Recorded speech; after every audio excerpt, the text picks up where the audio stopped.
Good morning, everybody. You're probably not watching this in the morning because it is currently 10 a.m. as I'm filming this.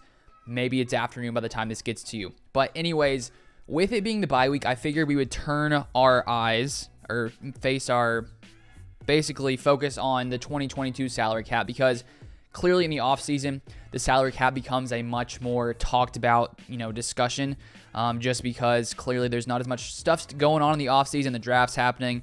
We're basically rebuilding the team. But right now, I just want to sort of look ahead and prepare ourselves for what could be ahead for the 2022 season, because I thought it'd be sort of just fun to take a look at.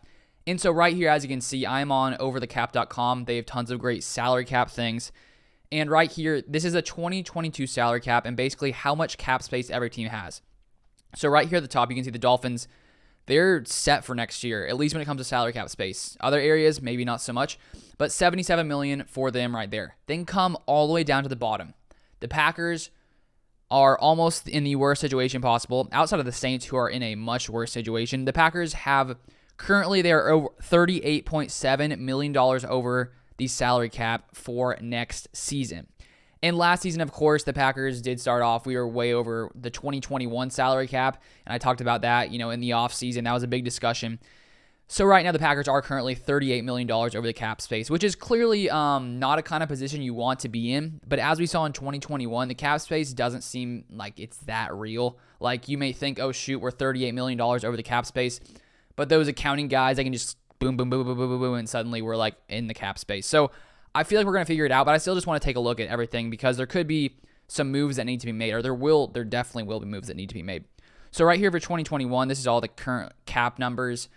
Here right now you see Aaron Rodgers, 27 mil at the highest there.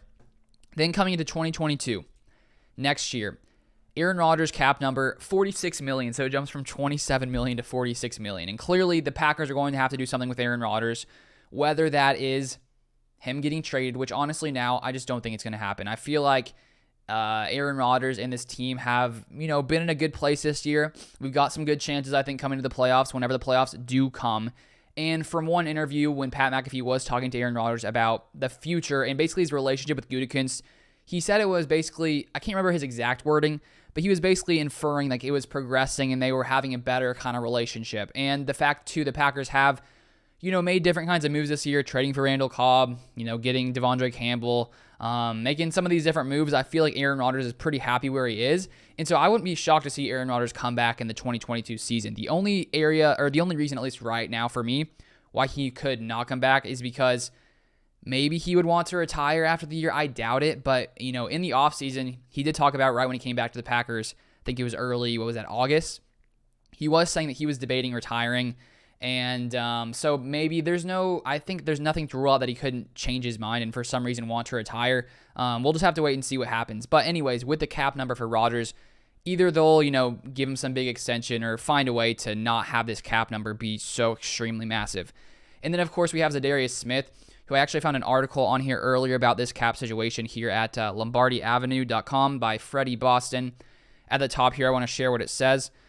So it says that Darius Smith is one of the Green Bay Packers stars and is deservedly among the team's highest paid players. However, with limited cap room in 2022, the Packers face a tough decision in the offseason. With a cap hit of $28.1 million set for next season, Smith's cap hit is the fifth highest among non-QBs in the NFL, according to Over the Cap. So then he references this tweet here from Jason_OTC, showing basically the top non-QB salary cap hits. TJ Watt, 31 mil, Khalil Mack, 30, Chris Jones, 29, Joey Bosa, 28, and then Darius Smith currently at $28.1 million for the 2022 season. So this is sort of making me, question this a little bit. It's like if you look right now at just how good this Packers defense has been without Darius Smith, also, of course, without Jair Alexander as well, but just how good this Packers defense has been, even being without Darius Smith. We've seen Rashawn Gary really take, I think, a huge step this year to being one of the best edge rushers in the NFL. I saw some stats earlier today that said, I'm pretty sure that he is the second when it comes to pressures among edge rushers in the entire NFL. So I think with Rashawn Gary taking this huge step forward this season, that has sort of allowed this Packers defense to be just as good, even better, without Darius Smith being here. But clearly having Darius Smith will make this defense, I think, that much better. But it does beg the question coming into this next season, what are you going to do with Darius Smith? Either you somehow I don't know if it's a restructure, maybe it's an extension for Darius Smith to sort of push out cap room farther into the future, because that's a pretty massive cap hit. And just with all the other things the Packers could have to do coming into 2022, we still have, I'm about to show you guys the free agents coming into next season, because this salary cap, all this space being over 38 mil, was without factoring in Davante Adams and tons of other free agents. So there's definitely going to be moves the Packers have to make. There could be some hard decisions. And maybe with the way this Packers defense has played, maybe getting rid of Darius Smith is a solution. I don't want to see that. I never want to see any Packers player go, because we get tied emotionally to these guys being on the Packers.